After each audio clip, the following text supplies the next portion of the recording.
This will truly be the golden age of America. That's what we have to have.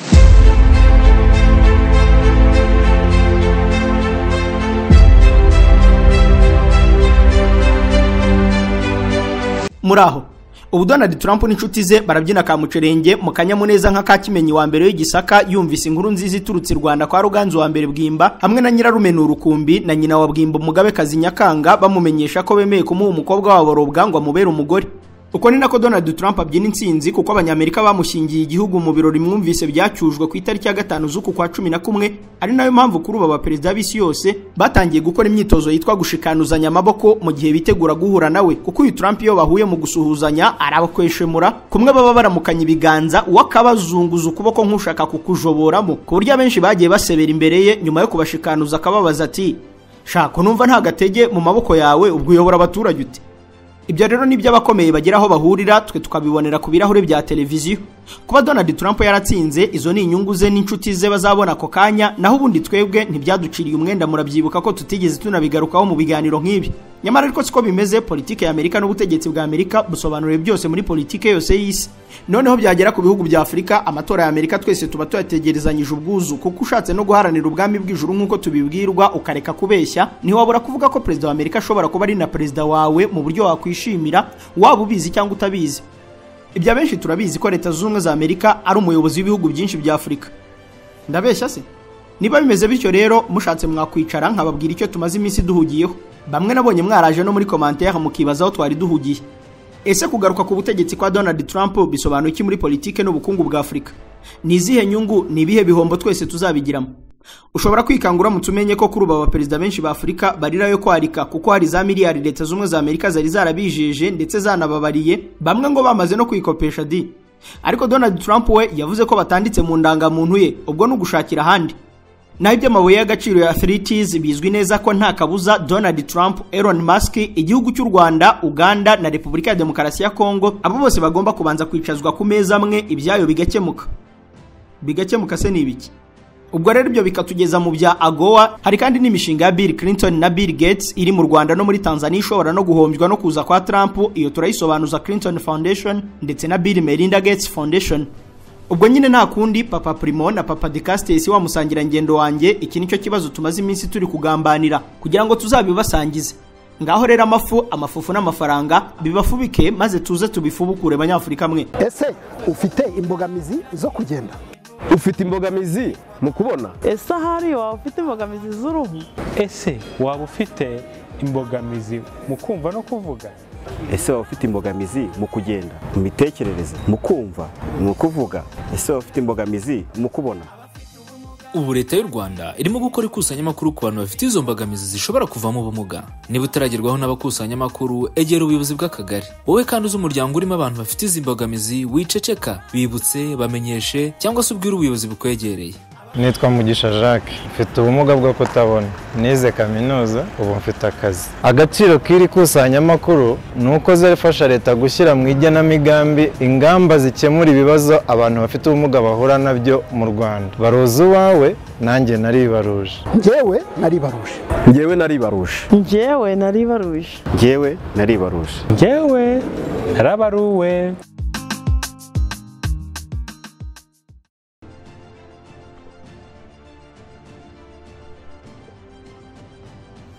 Bitiriwe biturushya mureke inkuru tuyihere ku nyuguti enye. AGOA. Yego kuri ibihugu bya Afrika byose bifitiye ubwoba ikintu cyitwa AGOA Trump ashobora kuba azafunga mu 2025 nuko kikagira ingaruka ku bihugu byinshi bikibarizwamo. Ubundi AGOA isobanurwa nka African Growth and Opportunity Act. Aya ni amasezerano yihariye kandi y'umumaro y'ubukungu ubutegetsi bwa Amerika bwasinye ku ngoma ya Bill Clinton hari ku itariki ya 18 z'ukwezi kwa 5 mu mwaka wa 2000. Aya masezerano yasinywe hagati ya leta z'umwe za Amerika n'ibihugu byose bya Afrika. Aya masezerano aha ibihugu byo kuri uyu mugabane kwemererwa kujya bajonjora ibicuruzwa bashaka bakajya kubigurisha ku masoko ya Amerika nta ngorane kandi bigakurirwaho amahoro yose ibyo bise duty free. Icyo gihe rero ibihugu byinshi bya Afrika byabyungukiyemo bitangira kujyana imari nyinshi ziri ku bwinshi muri Afrika ariko zitari muri leta z'umwe za Amerika ku masoko yaho. Inyandiko y'aya masezerano twanaboneye kopi yemeza ko nibura yagombaga kumara imyaka 15, no kuvuga ko mu 2015 yagombaga kuba yararangiye, ariko nta kabura umumaro nubwo yangije byinshi. Umwirabura mwene wacu nkuko byemezwa guturuka hano hirya muri Kenya, Barack Hussein Obama niwe wari perezida wa Amerika icyo gihe rero yabifindafinze, maze ku itariki ya 29 z'ukwa gatandatu k'uwo mwaka 2015 asinya amasezerano ko AGOA yongeyeho imyaka 10. Ubwo birumvikanisha ko agomba kurangira mu 2025, ejo bundi ku ngoma ya Donald Trump.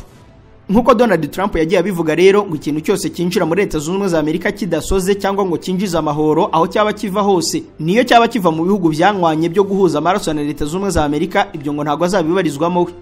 Ndazabibarizwamo da. Ibyo bivuze ko iyi AGOA iri mu byago byo guhombya Afurika. Ibi si imikino kuri Trump, kuko yavuze ko ibihugu nk'Ubushinwa byo azabyihanangiriza. Utinya Trump utaratinye no kuvuga ko inshuti zabo z'abanyaburayi ntacyo bazavugana. Yenda mu rugero rumwe dukubita tubangura ducyamikira muri Afurika, ababyitayeho barabizi ko ku itariki ya 30 z'ukwezi kwa 10 uku gushize abanyaburayi bose baguye igihumure bumvise amagambo Trump yari yabavuzeho. Ni amagambo ameze nko kubakubita cyamfunira cy'ubukungu mu rutirigongo. Ibinyamakuru by'isi yose birimo The Economic Times byaranditse biti Europe will pay a big price, Donald Trump warns on tariffs. Aha byasobanuraga uko Trump yavuze uburyo abanyaburayi azabishyuza igiciro kiremereye. Icyo gihe Trump yari yavuze ko yabafatanya igihanga ubwo yabavumburaga ko bahenda ubwenge Leta Zunze Ubumwe za Amerika ngo nuko bacuditse, noneho bakajya bajyana ibicuruzwa muri Leta Zunze Ubumwe za Amerika batabisoreye, mu gihe ngo Leta Zunze Ubumwe za Amerika zo nta kintu zibashyira. Ubwo rero ngo azabakomanyiriza abaca imisoro izabamanuza kuya, atibagiwe n'ibindi bihugu ngo biri hirya nka Korea y'Epfo n'Ubuyapani byakomeje guhenda ubwenge Amerika.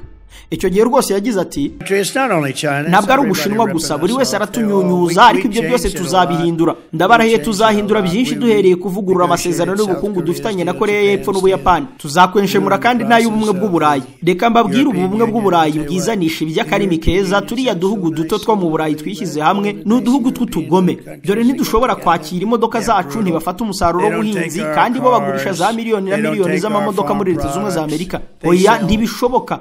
Ntibishoboka, bagomba kuzishyura igiciro kinini, big price. Mwamwumvise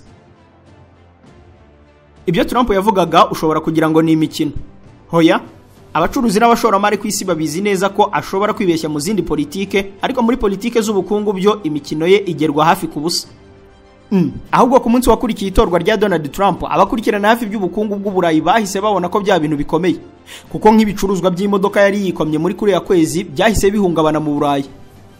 Ibinyamakuru Bloomberg na Yahoo bizwiho koga runoni by'ubukungu byahuriye ku nkuru byahaye umutwe ugira uti BMW, Porsche lead auto stock rout on Trump tariff fears. Banditse ko inganda z'Iburayi zikora imodoka cyane cyane zo mu Budage ziyoboye izindi ku isi, ngo imigabane yazo yahise ihuruduka ku butaka nyuma yo inkuru igeze mu Burayi yemeza ko bidasubirwaho Donald Trump atorewe kuba perezida wa Leta Zunze Ubumwe za Amerika. I Frankfurt mu Budage, uruganda rwa BMW imigabane yarwo yahise ihananuka kuri 7.5%, naho ngo uruganda rwa Porsche ruriya rukora turiya tumodoka tw'amasiganwa rwahise rumanura igiciro kigezwa ku mayero atari bwigeragerwaho kuva mu myaka 2 ishize. Ngo izi birango bya 911 sports cars zari zisanzwe zikoshwa ziri kwazaharira. Bongeye kwandika ko imigabane ya Mercedes-Benz Group AG na Volkswagen AG iri gukomeza kubandagara hasi.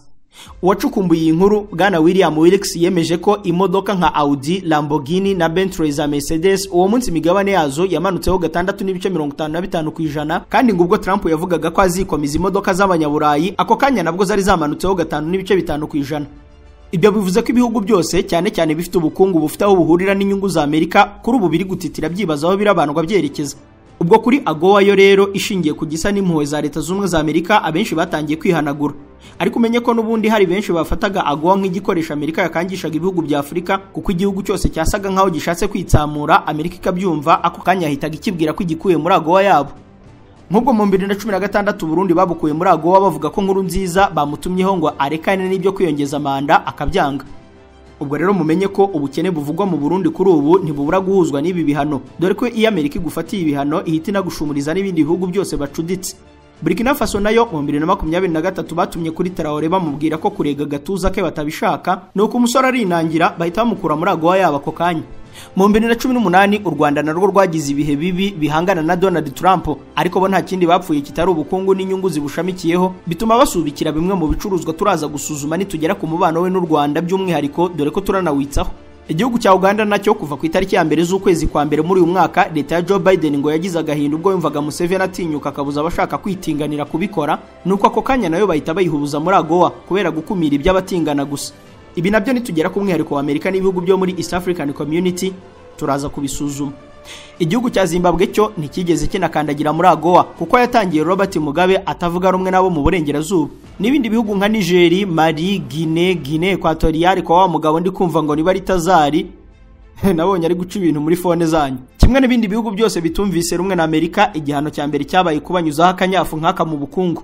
Nubwo aya masezerano ya AGOA afatwa nk'ayo gushyigikira ubukungu bwa Afurika, nyamara ubirebeye mu yindi ndorerwamo y'ubukungu hari ikindi kintu wabona ko igihugu cyose gifite imitungo kamere uko cyaba kimeze kose, amakosa yose cyakora Amerika irahumiriza ikigira nk'aho itabyumvise cyangwa ari impumyi yo kutareba ibiri kuhabera. Uzi impamvu?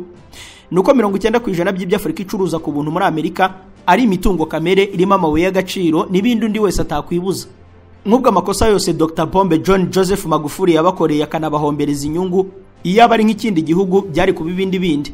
Repubulika ya Demokarasi ya Kongo niyo yakwica umuntu Amerika ibireba ntacyo yayibaza. Ibihugu nka Mozambique, Zambia na Angola n'ibindi reka kuko bafite icyo bijyanira gifatika va kubumvisha ngo urabashyira uduseke mu gihe abandi bo za toni zazaho bazipakurura bazijyana muri Leta z'Ubumwe za Amerika mu makontineri. Ngayo nguko rero ubwo kubera izo mpamvu zose bikemezwa ko Trump ashobora gufata ibihugu abona bitagira icyo byungura Leta z'Ubumwe za Amerika akabikura muri AGOA agasigaza ibifite icyo bijyana ku meza kandi gitubutse. Ibi kandi bizagendana n'inkunga Amerika isanzwe itera ibihugu bya Afurika. US commits $55 billion to Africa over the next 3 years. Ayo ni amakuru yatangajwe n'ibinyamakuru byose ku itariki ya 12 z'ukwa 12 2022 ubwo abategetsi ba Afurika 50 bitabaga perezida i Washington nyuma y'uko shebuja Joe Biden yarabahamagaje ngo agire icyo abitumira. Ni mu nama US Africa Leaders Summit. Muri iriya nkuru ya France 24 bavuze ko Biden yabitegereje mu maso yo akabagirira impuhwe disi akabaciye iteka ko Amerika izabafungurira nibura ngo mu myaka 3 iri imbere ubwo ni 2023, 24 na 25 ikareba icyoroshya abo bayobozi ikabapfumbatisha miliyari 55 z'idolari bakayacimirwi buri wese agafataho akamanyuke ariko nyine agakomeza gukeza abo babyeyi. Nukuvuga ko igice kinini cy'iyi mishandiko hari abayobozi ba Afurika ngo bari bataragicigatira. Ubwo rero ngo nukwiyunyuguza nta kundi kuko Donald Trump atazayabaha kuko bizwi ko ngo ntatuzi bamuvomera habe no kumutahiriza udukwi. Yewe ngo nta nabo yabyaye mu butisimu biranazwi ko atari abamugaye imfubyi cyangwa abapfakazi ngo bamutegera ibiganza bamufunguza nk'abanyakugorwa. Erega sa Afurika yonyine Trump ategerezwa gucutsa kuko mwese mwarabyumvise ko nk'ibihugu bya Ukraine, Korea y'Epfo n'Ubuyapani by'inshuti magara byose ngo bizavuge bivuyeho. Nabyo si amakabya nkuru kuko kuri ubu umuntu uri mu marira n'urwikekwe rwo kuraguza imitwe yibaza aho azatera inzuzi azerekeza ni Volodymyr Zelensky wa Ukraine. Birazwi ko Trump yavuze ko ibya Zelensky bisa n'ubutekamutwe ngo yagiye yihugikana muzehe Biden akamurunda umurira ibifaranga byinshi ariko we ngo habe n'urupfumu yazamukuraho. Biden na Kamala batujanditse muri iyi ntambara yo muri Ukraine none byarabananiye kuyitujagururamo. Merutse kureba kiriya gisaza cya Biden kisararanga ngo tuzatsinda kimaze imyaka 3 yose kivuga ngo tuzatsinda. Buri gihe iyo Zelensky aje hano muri Amerika asohokana miliyari 100 z'amadolari. Ntekereza ko ari umucuruzi wa mbere kuri ubu kwisi. Ndabarahiye tuzakomeza guhagama muri iyi ntambara keretse umunsi nabaye perezida nkahita nyirangiza mu biganiro nibyanga tuzabyikuramo. Murekuru rwa Biden ruhora ruvuga ngo ntituzabivamo kugeza dutsinze. Ubundi se bwo batsinze byagenda gute?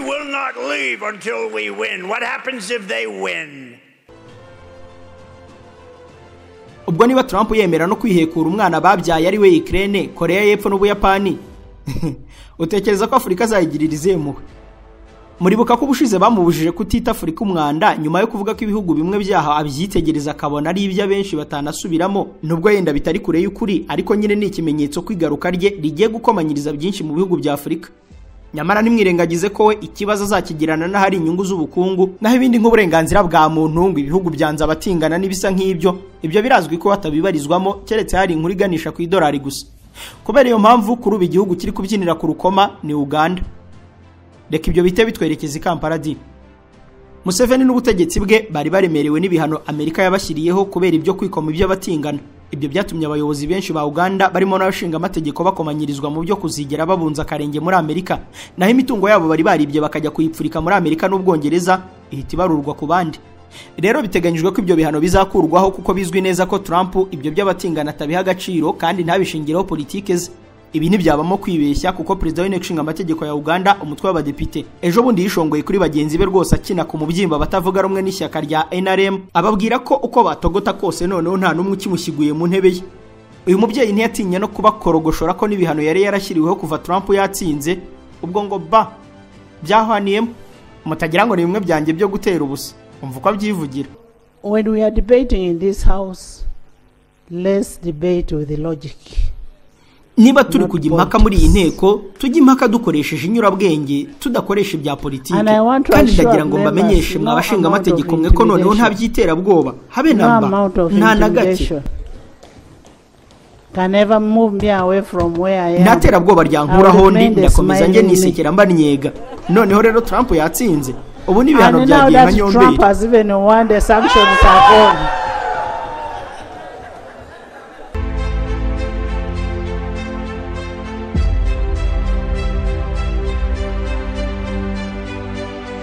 Ibyo bisobanuye ko mu gihe Kiev, Seoul ni Tokyo bari kubyiniza ikigandaro ubutegetsi bw'i Kampala bwo buri kubyina igisirimba di. Ibi kandi hari n'umushakashatsi wabihurijemo n'u Rwanda avuga ko gutsinda kwa Trump bishobora kungukira cyane ubutegetsi bwa Perezida Paul Kagame w'u Rwanda na Yoweri Museveni wa Uganda. Professor Patrick Bond yigisha politike njyana mibereho ya muntu ibyitwa political sociology muri kaminuza Johannesburg muri Afrika y'Epfo. Uyu yabwiye ikinyamakuru Al Jazeera cy'Abarabu mu nkuru with the Trump election win Africa braces for US aid cuts uncertainty yo ku itariki ya 9 z'ukwa 11 muri uyu mwaka 2024 ati abayobozi ba Afrika bari barifatiwe ku gahanga kubera ibirego bashinjwa by'agateka kazi na muntu nka Yoweri Kaguta Museveni wa Uganda na Paul Kagame w'u Rwanda ubu bagiye gusakirwa banagirira amahirwe kuri Trump. Museveni na Kagame bamaze igihe kinini ari abafatanyabikorwa b'ingenzi kandi bibihe birebire ba Amerika bona babashyigikiye bagiye batera ishoti ibirego bashinjwa byo guhonyora uburenganzira bwa muntu. Icyo yarashatse kuvuga nuko umubano w'ibihugu byombi byari bisanzwe bifitanye na Amerika wari uwagati k'inkubirane ariko ukagenda ukomwa mu nkokora nuko hari abagiye bashinja ubutegetsi bwabo kutihanganira batavuga rumwe nabwo bigacumbagiza umubano. Ibyo rero ngo kuva Trump atazabyijandikamo ngo ajye kurebuza baza ngo kucyuri ya mwamuvuniye umuheto kucyutagize gutya na gutya noneho ngo bigiye guteza agatwenge k'urukundo hagati ya Kigali, Kampala na Washington. Niko Professor Patrick Bond yabisuzumye natwe turabirebesha imboni zacu mu kanya. Nubwo bimeze gutya ariko ibi bihugu byombi bihuriye ku kindi kibazo uko byagenda kose kigomba guhuruza Amerika na Trump ubwe by'umwihariko kandi icyo kibazo mu buryo buziguye n'ubutaziguye ibihugu bya Uganda n'u Rwanda bigifitemo ijambo bitewe n'impamvu zitandukanye zabiza politike, umutekano, amateka yewe n'ubukungu. Ni ikibazo cya Repubulika ya Demokarasi ya Kongo n'intambara zo mu burasirazuba bw'iki gihugu ubutegetsi bwa Joe Biden bwagiye inshuro nyinshi bwiyamiriza ku Rwanda na Uganda uko byagenda kose ari ibihugu bitabura akaboko cyangwa yenda gatoki mu biri kubera hariya. Nkubwo nyuma y'iminsi 3 Trump amaze gutsinda ku itariki ya 8 z'ukwa 11 k'uyu mwaka nanyarukiye ku rukuta rwa Ministeri ya Leta Zunze za Amerika ishinzwe imibanire na Afrika yitwa Department of State's Bureau of African Affairs. Nasanze inyandiko mpuruza y'ubutegetsi bwa Amerika yifatira mu mayunguyungu Rwanda ku kibazo cya Repubulika ya Demokarasi ya Kongo. Ni itangazo bise Violation of the Ceasefire in Eastern Democratic Republic of the Congo. Aha bashize amanga bavuga nk'abategeka cyangwa nk'ababizi ko basabye u Rwanda gukura bwangu ingabo rufite muri Repubulika ya Demokarasi ya Kongo nuko amasezerano yo guhagarika intambara nk'uko yagiye yumvikanwaho nko mu buhuza bwa Rwanda agashyirwa mu bikorwa. Amerika yatunze urutoki ivuga ko M23 igomba kuva bwangu mu gace ka Warikare muri Kivu ya ruguru nuko ititungurana inategeka u Rwanda gukurayo na za misile n'uburyo bwo kuzituritsa.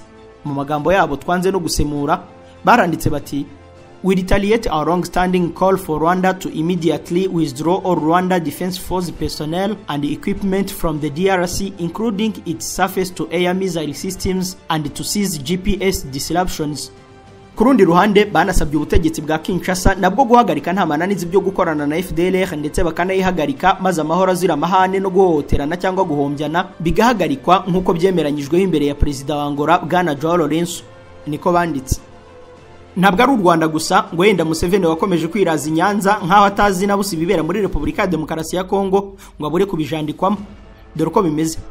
Ku itariki ya 4 z'ukwezi kwa 6 2024 isi yose yohererejwe imizingo y'inyandiko y'impapuro 293 yerekeranye n'igihugu cya Repubulika ya Demokarasi ya Kongo n'intambara zo mu burasirazuba bwacyo. Umuryango w'abibumbye wari wohereje impuguke ziyobowe n'umunyamategeko mu Birigi Melanie de Groff hamwe n'abandi bajejeta bumenyi mu byo gucukumbura Zobel Behalar, Roberto Solazo, Maya Turujiro, Christina Varga na David Zunmen. Aba nibo bamuritse raporo yashyikirijwe akanama k'umutekano mu muryango w'abibumbye ifite umutwe ugira uti Letter dated 21st May 2024 from the group of experts on the Democratic Republic of the Congo addressed to the President of the Security Council. Muri raporo ijambo Rwanda ryanditswemo inshuro 272 naho Uganda yandikwa inshuro 63. Abagiye babikurikirana mwumvise ko ku rupapuro rwa 12 bashinje u Rwanda kugira ingabo ziri hagati y'ibihumbi 3 n'ibihumbi 4 mu burasirazuba bwa Kongo. Bageze kuri Uganda ku rupapuro rwa 14 bavuze ko hari ingabo za M23 zituruka muri Uganda zigasesera muri Kisoro na Bunagana, cyane cyane zikaba ziganje mu gice cy'ubutasi ngo bagatanga umusanzu wihariye kuri M23. Ngo General Sultan Makenga we yitemberera i Kampala nkaho nta cyabaye, kandi Corneille Nangaa uyobora ihuriro AFC ririmo M23 ndetse na Kizigenza wundi Lawrence Kanyuka bo ngo bibera mu buryo buhoraho i Kampala. Ni mu gihe bashinja Kampala na Kigali ngo guhurira kuri uyu mugambi bigizwemo uruhare n'ikiraro cy'umugabo uzwi witwa Andrew Mwenda. Ibyo ariko kuko bitaturaje ishinga twazana bitaramiraho ikindi gihe, ahubwo ibyo bidusobanura ko igihugu cy'u Rwanda na Uganda yewe ushatse washyiramo n'u Burundi byose byisanga ku buryo bumwe cyangwa ubundi mu makimbirane ya Repubulika ya Demokarasi ya Kongo. Ubwo nyine bwana Donald Trump agiye kwinjira mu biro asanganizwa ibipapuro byanditseho u Rwanda, Uganda, Kongo, u Burundi mu ntambara ziri mu burasirazuba bwa kiriya gihugu. Aho ushobora guhita utekereza ngo rwose kuva twavuze ko Trump atazita ku bibazo by'amahanga, ubwo niba zabirekera ba nyirabyo, ubwo abavishanya amaraso babikora uko babyifuza. Oya, ikibazo cya Repubulika ya Demokarasi ya Kongo ni ikibazo cyihariye Trump agomba kugiramo uruhare kubera inyungu zihariye no kugaruza akayabo k'amafaranga bashoye, nabo nyine bakareba uko bakwigenza biyibira ubutunzi bw'iki gihugu. Kumva uburyo Amerika yashoye inoti nyinshi mu kwiba Repubulika ya Demokarasi ya Kongo kandi Trump akaba atazihomba, noneho anateranyaho umucuti we bwana Elon Musk. Uyu we turamenya ibyo byose, urahita usanga uko byagenda kose Trump agomba kugira akaboko k'ubucuruzi mu kibazo cya Repubulika ya Demokarasi ya Kongo. Ako kanya u Rwanda na Uganda bigahita bigirana imikoranire cyangwa indi mibanire runaka na Donald Trump. Ibi bintu birakomeye kubyumva. Tujye kubanza gutembera dutambagire mu makuru menshi birangire tubyumvise neza. Mwibuke kumva no kureba mudahumbya. Ucikwa nyine ubwo ntabimpore. Mu ivuriro Everlife nahivurije umwijima, mpivuriza n'iby'amabanga y'abashakanye. Bankoraho riraka n'abahanga pe. Nyuma yo kugira ikibazo cy'imisemburo mike bandangiye ivuriro Everlife ndarigana baramfasha, icyo kibazo kirakemuka. Nyuma naje kujyana n'umubyeyi wanjye afite ikibazo cya hypertension, ubu ngubu ni muzima. Nashishikariza abantu bafite ibibazo by'imisemburo bigatuma batabyara, bigatuma imihango yabo itaza neza nk'uko bikwiye, kuba mwagana ivuriro Everlife bakabafasha. Murakoze cyane. Ivuriro Everlife rikorera Nyabugogo rimaze kuba ubukombe mu Rwanda no hanze yarwo mu kuvura indwara bakoresheje imiti y'ibimera kandi itunganyijwe neza mu buryo bw'ibinini, poudre cyangwa liquide. Hari abadogiteri batandukanye bagufasha, kandi cyiza nuko aho waba uherereye hose ku isi imiti yakugeraho, cyane ko bakorana na DHL.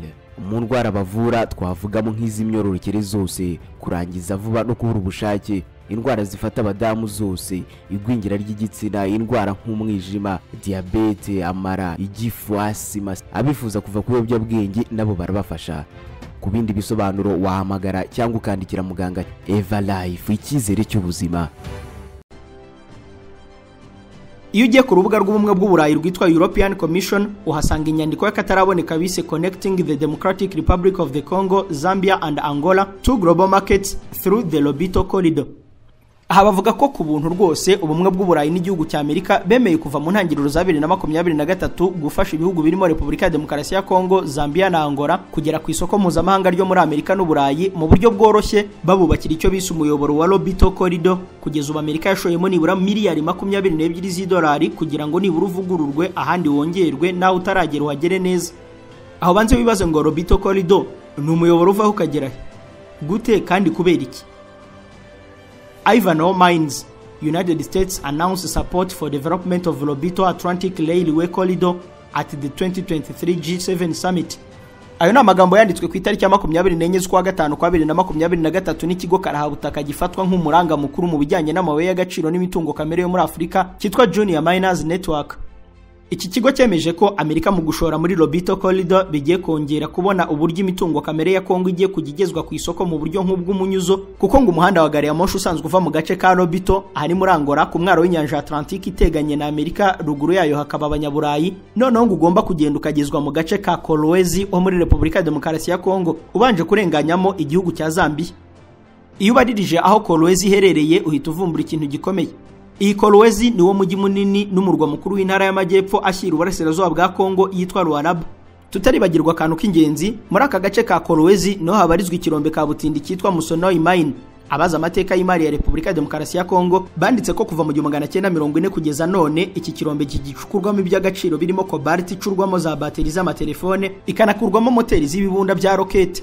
Niho kandi hava copper ikurwamo insinga z'amashanyarazi, uranium y'ibikoresho kirimbuzi n'imiriro y'amashanyarazi n'iyitwa radium. Iyo kubera isano igirana n'ikinyabutabire cya calcium kiba mu magufa ya muntu, bituma radium ari ibishyiga ry'inyuma mu kuvura no gukumira kanseri zitandukanye, cyane cyane radium 223. Muri kiriya kirombe kandi harimo oxide iyigira uruhare mu gukora moteri z'indege.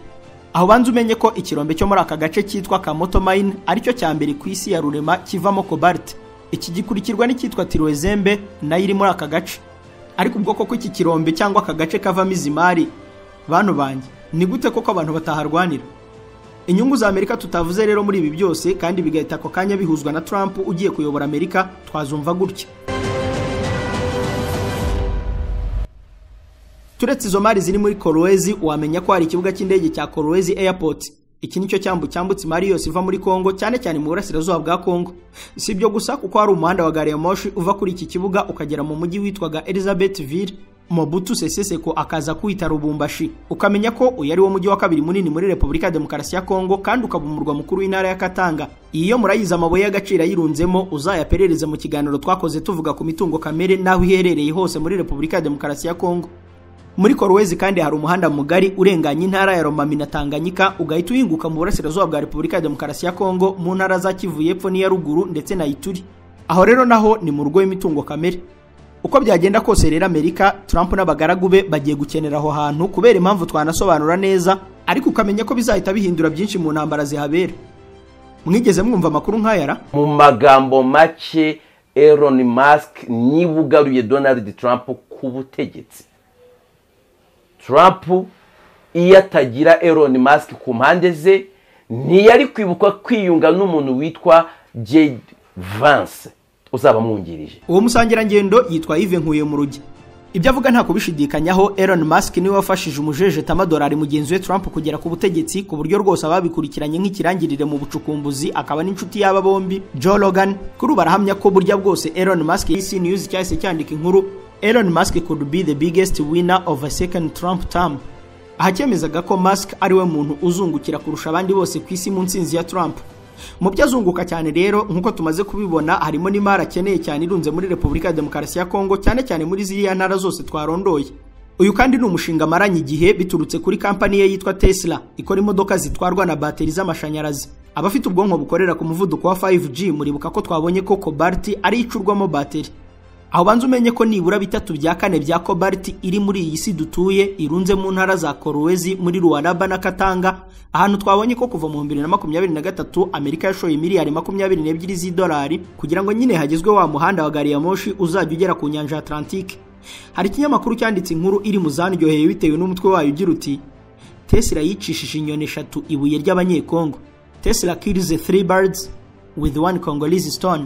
Iyo ni inkuru y'ibiro makuru by'abongereza Reuters yo ku itariki ya 17 z'ukwa gatandatu 2020, aho banditsemo ko umuherwe Elon Musk yasabye ko toni 600 za cobalt zacukuwe na kampani yitwa Glencore ikorera muri Repubulika ya Demokarasi ya Kongo zose ahisa zigura zitaranacukurwa kuko ngo zikeneye by'akataraboneka kuko ari zari gukoresha mu gukora bateri z'utumodoka twe twa Tesla. Kuri ubu tumeze nk'urukweto rw'abakobwa rugezweho ku buryo wirungurutsemo ubutunzi wese agomba kuyigura.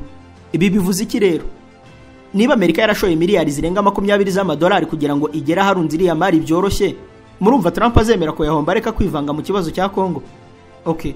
None se Elon Musk washoye akaba miliyoni 200 zako kanya mu bikorwa by'amatora bya Trump kandi akaba akeneye by'akataraboneka cobalt kuko ari ishingiyeho ubucuruzi bwe bwose, ubwo urumva yatuma Trump akura akaboko mu kibazo cy'intambara zo mu burasirazuba bwa Kongo? Kandi ku itariki 11 z'ukwezi kwa 8 2022 Elon Musk yatangarije ikinyamakuru Fortune cyandika iby'ubucuruzi ko yamaze gutegura nibura ko mu 2030 ngo azaba amaze kugurisha imodoka z'amabateri zingana na miliyoni 2030. Niyo mpamvu ngo akeneye cobalt ya Repubulika ya Demokarasi ya Kongo n'irindi buye ry'agahebuzo ryitwa nickel riboneka mu gihugu cya Indonesia ku buryo yaboherereje miliyari 5 z'idolari nko gufata irembo ry'izo mari. Uzabisome mu nkuru icukumbuye Tesla needs nickel to dominate the car industry. It just signed $5 billion deal with the metal's large source. nyamara ku itariki 31 z'ukwezi kwa gatanu mu 2023 Elon Musk ubwe n'ikigo cye cya Tesla basohoye inyandiko idasanzwe yitwa Tesla Conflicts Minerals Report. Mu nkuru iriho na kopi y'umwimerere bise Tesla releases its annual conflict minerals report for 2022, banditse ko Tesla nk'uruganda ruhaha kandi rushamikiye ku mabuye y'agaciro rwahisemo gukora ubushakashatsi ngo bamenye niba amabuye y'agaciro bakoresha atari yatera amakimbirane hirya no hino ku isi, maze rwose ntibabuze kwiyandikira ko ubwoko bw'amabuye bahinnye bakita 3TG ngo ariyo nyirabayazana w'imitwe yose iri muri Repubulika ya Demokarasi ya Kongo, by'umwihariko mu burasirazuba bw'iki gihugu.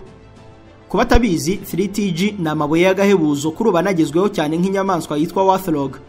3TG bigasobanura amabuye atatu abanzirizwa na T ariyo tin, tantalum na tungsten, noneho kongeraho G ihagarariye gold cyangwa zahabu. Ibyo byose nibyo uzumva bahina bakabyita 3TG. Aya mabuye cyane cyane ari yatatangirwa n'inyuguti ya T ngo ku isi yose nta handi wapfa kuyasanga nk'umwimerere ukenewe atari mu ntara za Kivu ya ruguru n'iyepfo. Buriya rero ari amabuye atatu abanzirizwa na T akoreshwa icyarimwe mu nganda zose zikora ibyuma by'ikoranabuhanga, electronics, izikora ibikoresho binyeganyega, automotive, n'inganda zose zikora ibiguruka n'ibyogajuru n'izikora iby'ubuvuzi. No kuvuga ko rero ubaye uri umwenzi ukaba udafite amasaka, ibyawe urumva ko byaba bikurangiranye.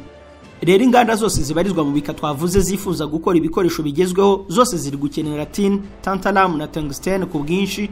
Ariyo mpamvu uzumva mu nyandiko nyinshi utwo dukenya basigaye batwita conflict minerals, ubwo baba bashaka kuvuga ko ari utubuye njyana amakimbirane. Tesla rero n'ikindi kigo cya Elon Musk cyitwa X cyakataje mu by'ibyogajuru ku buryo uyu mugabo rwose mu bijyanye no gukora ubukerarugendo mu isanzure akoresheje ibyogajuru bwite bye kugerekaho umugambi wo kujyana gutuza abantu ku mubumbe wa Mars, byose ni bituma yongera ingano y'ibyogajuru. Kongera ingano y'ibyogajuru bikamusaba ingano nini ya 3T, ibyo nabyo bigateza intambara kuko 3T zitwa conflict minerals ari nabyo batahakanye muri raporo yabo twavuze. Munyihanganire gato tunyuzemo n'aka kantu di ndabona ari injyanimo. Ibintu Repubulika ya Demokarasi ya Kongo irimo gukorerwa byitwa pillaging mu buryo bwa politike mpuzamahanga, amategeko mpuzamahanga, amategeko y'intambara na siyansi ya politike. Iki gikorwa gihuje inyito n'ibisobanuro. Pillaging mu Kinyarwanda wabigenekereza nko gusahurira mu nduru cyangwa gusahurira mu ntambara. Uramutse uvuze ko Repubulika ya Demokarasi ya Kongo batayisahurira mu ntambara, ibyo ari byo byose Imana yazaguha igihano cyo kutazavimvira amahoro, amahundo n'amahumbezi uruhumbira jana ngo bizaba birunze mu ijuru, kuko nyine waba ukoze icyaha ndenga kamere. Impamvu waba uhemutse nuko isasu rimwe rirashwe muri Kongo ngo ikiro cy'umutungo kamere runaka nacyo kirayorwa. Ku itariki ya 12 z'ukwezi kwa 12 mu 2019 hari umuntu uz'amategeko cyane witwa Ken Horowitz. Uyu yavuze interuro twese twacengeza mu bwonko nkabereka aho itugeze. Yarateruye ati, too many conflicts around the world are fueled by illegal sale of pillaged resources into global markets. Ubwo yaraduhishuriye ko intambara nyinshi cyangwa amakimbirane hirya no hino ku isi akongezwa no kugurisha ibisahurano by'imitungo kamere igurishwa ku masoko hirya no hino ku isi mu buryo bunyuranyije n'amategeko. Uwo mugabo ni Umusuwisi, akaba n'umuyobozi w'ishami rishinzwe kurwanya ruswa n'ubusahuzi mu kigo mpuzamahanga cyabiriboyemo International and the Open Society Justice Initiative.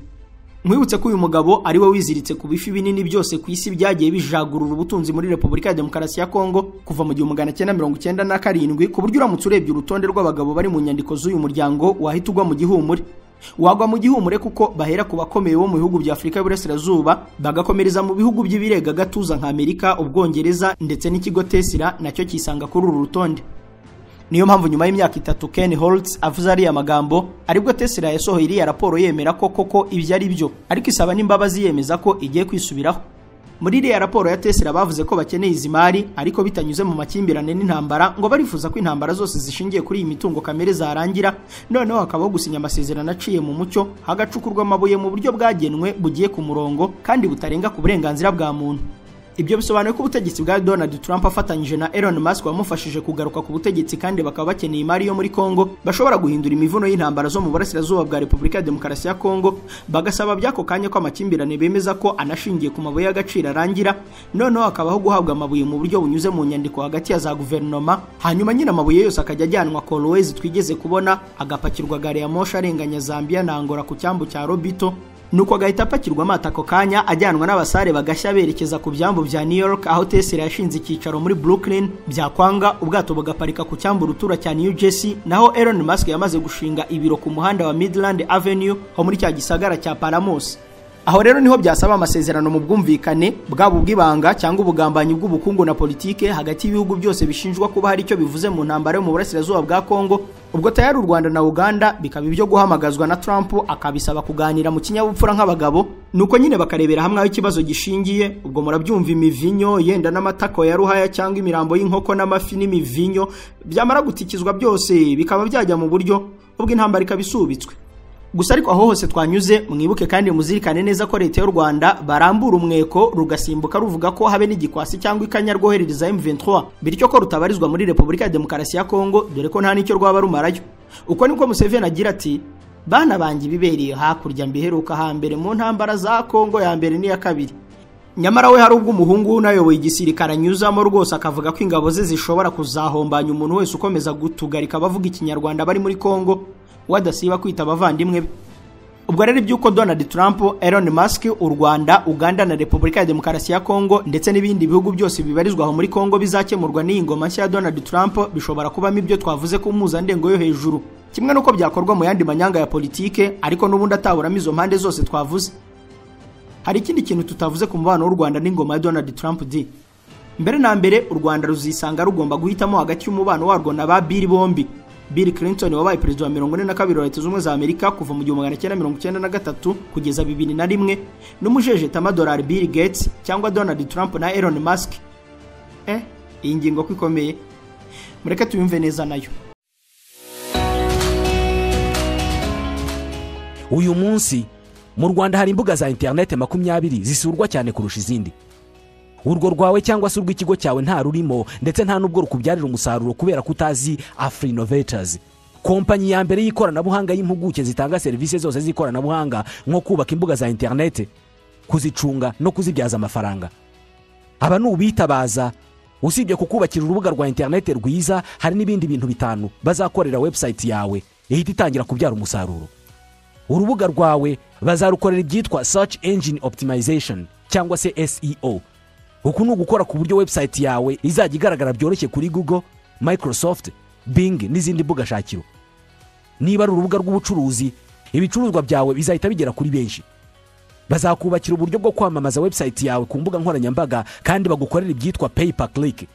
Ibi ni ukwishyura udufaranga duke cyane maze imbuga nkoranyambaga nka Facebook, Instagram, LinkedIn cyangwa se Google bakakwamamariza. Banagukorera email marketing, aribyo byo kugira liste nini ya email woherereza abantu ubabwira ibyo ukora. Ibi nibyo Afrinovators bazobereyemo. Niba ufite urubuga rwa internet rwaba urukorerwaho ubucuruzi, urw'ikigo kitari icya leta, urwamamazwaho serivisi nk'ubukerarugendo, urutangirwaho amasomo n'ibindi, inzira yonyine yo kurumenyekanisha no kurubyaza umusaruro ni Afrinovators Limited. Bahamagare cyangwa ubandikire kuri WhatsApp kuri 07 85 73 7078 cyangwa ubandikire email kuri info@afrinovators.com cyangwa usura urubuga rwabo rwa internet y3.afrinovators.com. Ushobora no kubasura aho bakorera mu mujyi wa Kigali muri Town Center Building inyuma ya Simba Supermarket.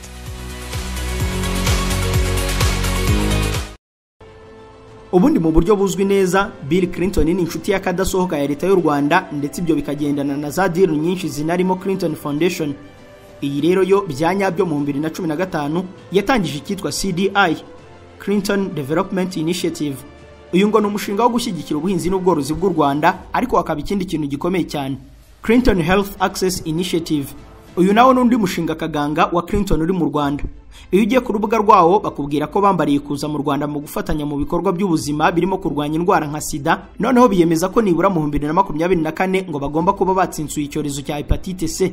Ubwo za nkingo z'iki cyorezo zagejejwe kuri benshi ku buntu, dore va ku giti umugira neza n'uyu. Kongeraho rero ibikorwa byitwa Fortified Blended Foods FBF. Ubu nabwo ni bwa buryo bwo guha abantu ibiribwa by'intungamubiri no kurwanya igwingira ku buntu.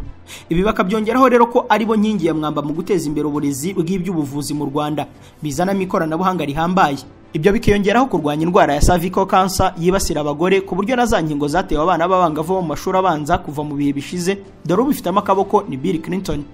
Mbega ubundi tubivuza mu yandi magambo, deal yose u Rwanda rwagiye rubarizwamo yerekeranye n'inkingo kugeza no ku nkingo za COVID-19, umuvunyi mukuru n'umushabitsi wabyo ku Rwanda ni Bill Clinton.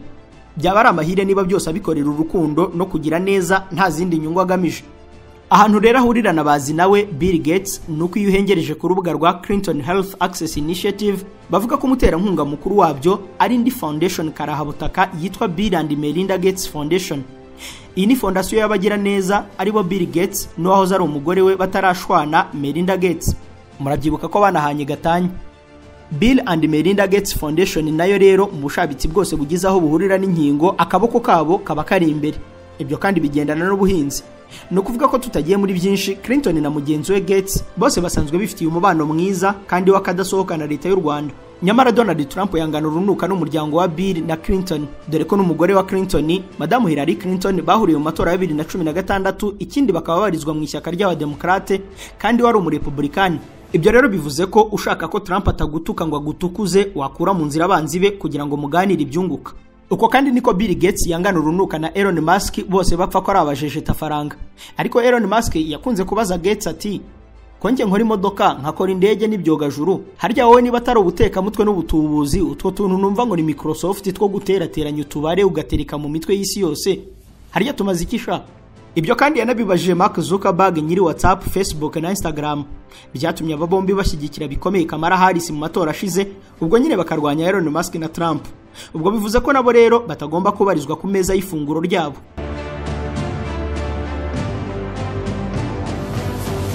Ubundi hari ibifi binini by'abamiliyarderi bo muri Leta Zunze za Amerika bagiye nyuma ya Kamala Harris, ariko kuri ubu bari kuririra mu myotsi bibaza icyo Trump na Musk bagiye kubakoresha.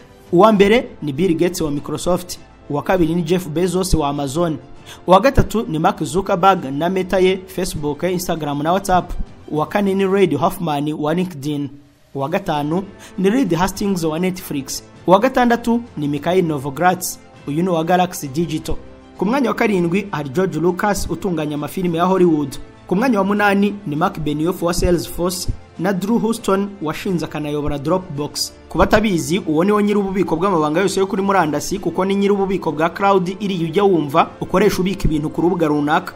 No kuvuga ko ubundi Trump yari yarateraniwe n'abanyembaraga, ariko cyane cyane abayoboye uburyo bwose bw'itumanaho ryose no guhindura imitekerereze y'abatuye isi. Niyo mpamvu wumvise ihame ryo kwita umugome Trump ryarahise ryamamara ku buryo bworoshye. Ikindi, abo bajejeta faranga nibo bamaze igihe kinini bagenzura politike n'ubukungu bwa Amerika, kuko abaciye akenge bose bakuze bazi Bill Gates, Jeff Bezos na Mark Zuckerberg. Ubwo rero akabo kashobotse, ikindi amahanga yose ari kuburirwa kubagendera kure, kuko Trump ntajya amenya kubembekereza cyangwa kwimunyamunya ngo ni ibya politike y'ubworoherane. Oya, niba uri umwanzi akwita umwanzi, waba umuhanga akakwita umuhanga, waba uri kiwerewere ntatinye kubikwita. Nukuvuga rero ko tutaribagirwa ibya Clinton na Bill Gates no guhanguka k'umubano wabo n'u Rwanda, niba rushaka kubana amahoro na leta ya Trump. Clinton we nk'umusaza mu gakino yabiteye imboni bigitangira guca amarenga. Nuko ku itariki ya 12 z'ukwa 12 kwa 2023 asohora itangazo rivuga ko nyuma y'imyaka 16 akorera mu Rwanda umushinga witwa Clinton Development Initiative wari ugamije gushyigikira aborozi n'abahinzi bakishakisha mu Rwanda ufunze ubuziraherezo permanently.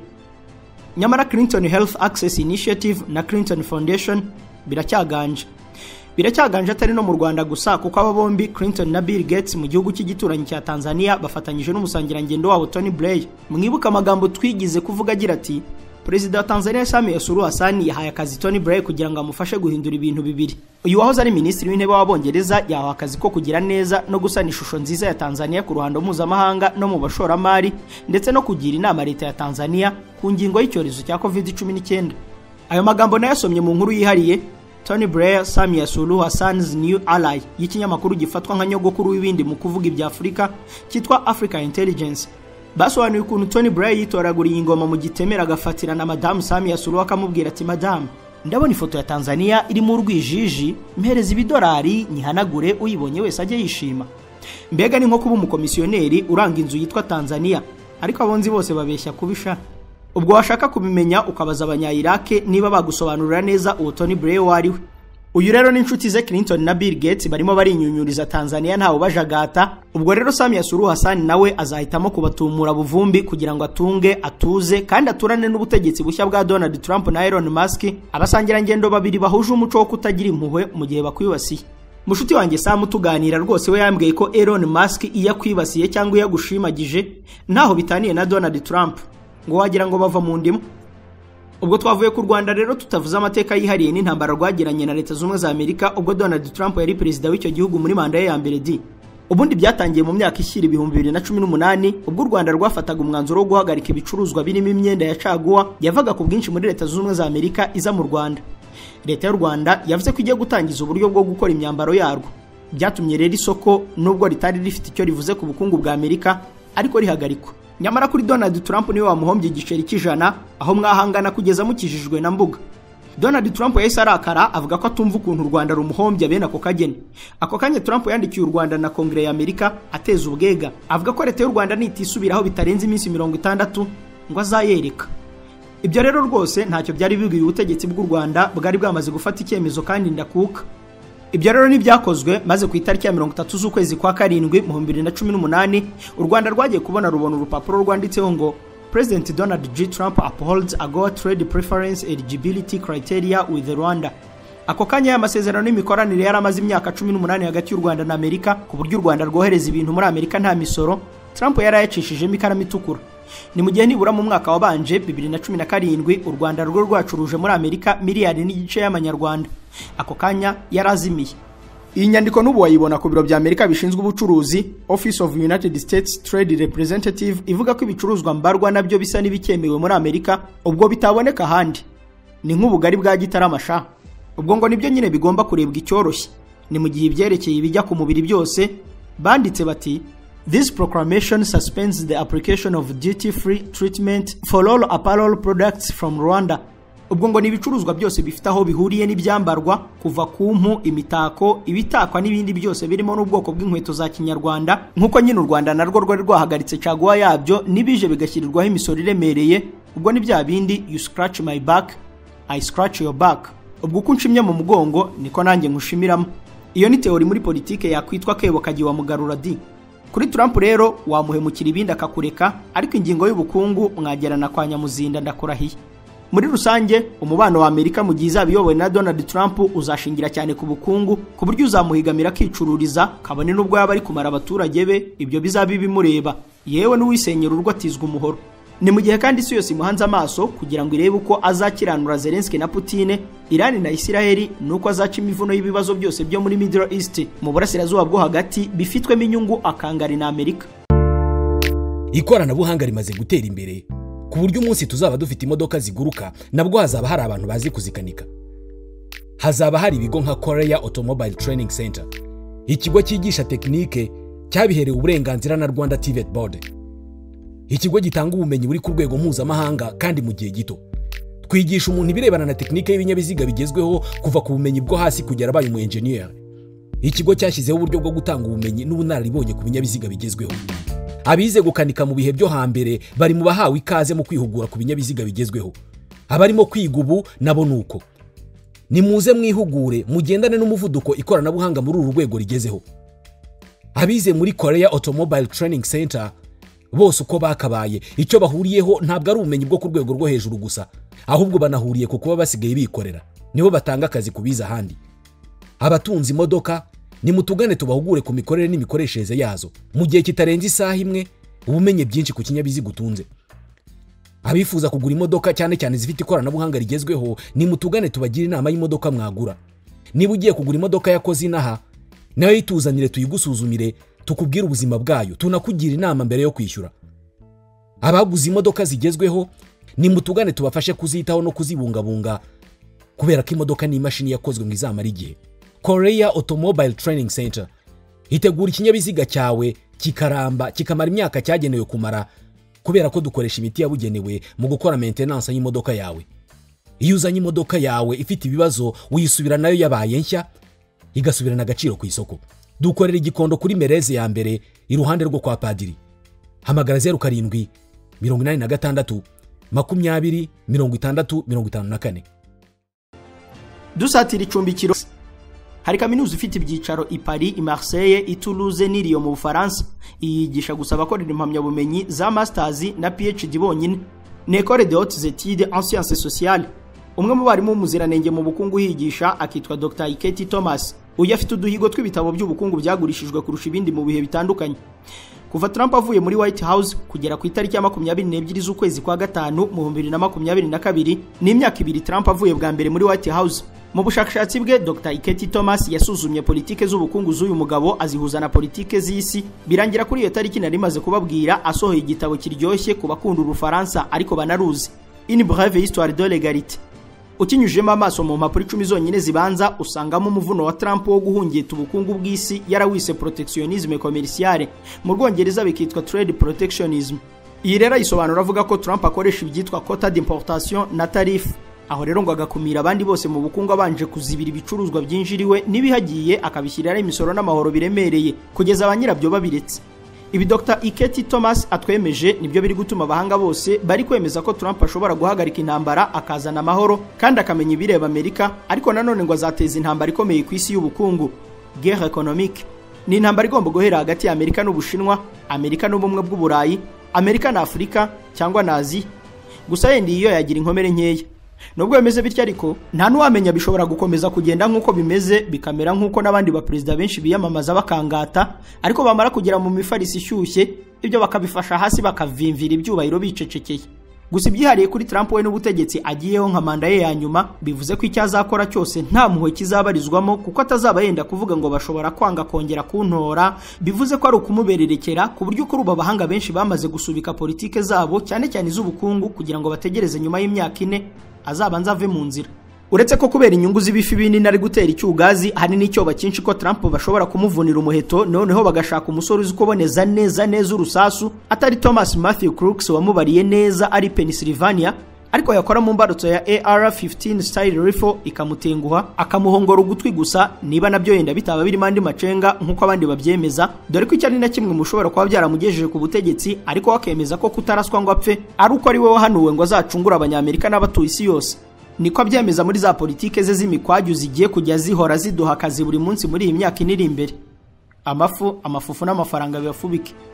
Bye.